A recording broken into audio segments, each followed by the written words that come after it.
Avrupa Yetimeli olarak bugün de Van'dayız. Burada da inşallah hayırseverlerimizin bize verdikleri o hayırları, hasenatlarını buradaki mağdur ve yetim kardeşlerimize dağıtacağız. Buradaki çalışmalarımız tüm hızıyla devam etmektedir. Buradaki projelerimiz yine gıda ve nakdi yardımlarımız olacak. İnşallah birazdan biz bu yardımlara başlayacağız. Rabbim bütün hayırseverlerimizden razı olsun. Allahu Teala hayırlarını kabul etsin. Hayırlarının devamını bekliyoruz. Onlar bu hayrı yaptığı müddetçe biz de Avrupa Yetimeli olarak yollarda olacağız. Allah onlardan razı olsun ki bize güvenip de bizi kendi ve yetim ve mağdurlar arasında köprü görevi bize verdikleri için, bizi köprü kıldıklarından dolayı onlara da teşekkür ediyoruz.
امجد برنگا Avrupa Yetimeliyetin veya Xwedî xêrê me ji we re şandine.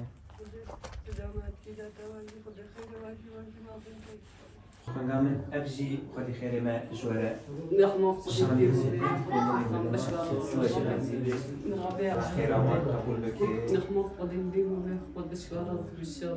Perşembe günü biz Hatay'ın İskenderun'daydık.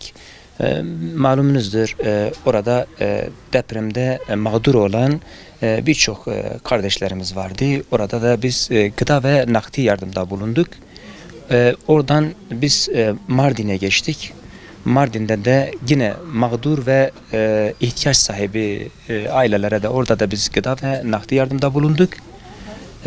Oradan sonra da biz Batman'a geçtik. Batman'dan da aynı şekilde gıda ve nakdi yardımda bulunduk. Gene mağdur ailelere ve bunların çokları mağdur ve yetimden oluşan ailelerdi.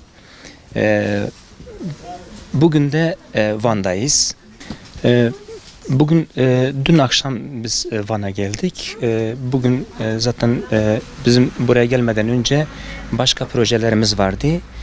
Gıda ve nakdi projelerimiz vardı.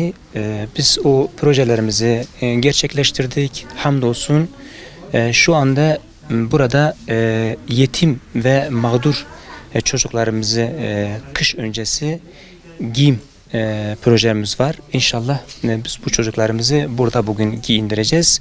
Bu da tamamıyla hayırseverlerimizin Avrupa Yetimeli'ne yapmış olduğu bağışlarla oluyor. Hayırseverler Avrupa Yetimeli'ne yaptığı bağışları bizler de aracı olarak köprü görevi görüyoruz ve bu çocuklarımızı, bu yetim ve mağdur çocuklarımızı sadece burada değil, dünyanın birçok yerinde bu çocuklarımıza sahip çıkmaya ve onları giydirmeye çalışıyoruz. Epey yer gezdik. Gıda ve nakdi yardımda bulunduk. Şu anda bir kısım çocuklarımız gelmişler. Diğer gelmeyen çocuklarımızı da şu an bekliyoruz. İnşallah onlar da birazdan burada olacaklar. Onları da burada giydireceğiz ve dolayısıyla Van'daki programımızı da burada sonuçlayacağız.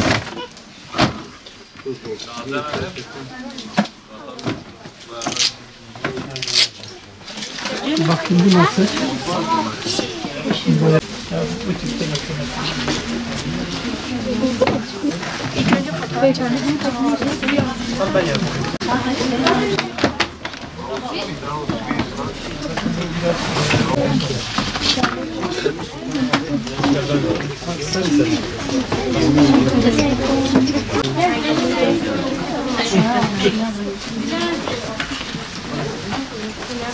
Sen bunu nereden aldın?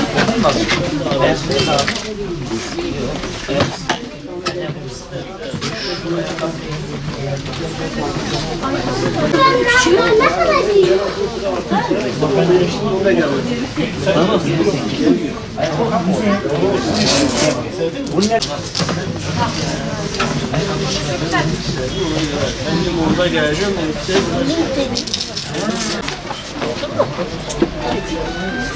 Onu da çıkaracağım. Bunu mu istiyorsun?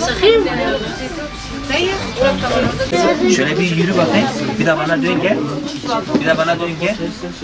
Güzel mi? Çok güzel. Bir çocuk bin lira başlasın. Bir çocuk bin lira. Ablam siz onlara giydirecek misiniz? Siz onlara giydirecek misiniz? Evet.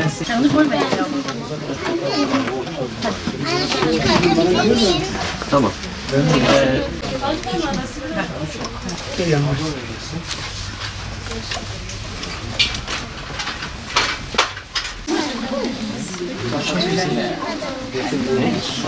Güzel değil mi Ali? Güzel mi?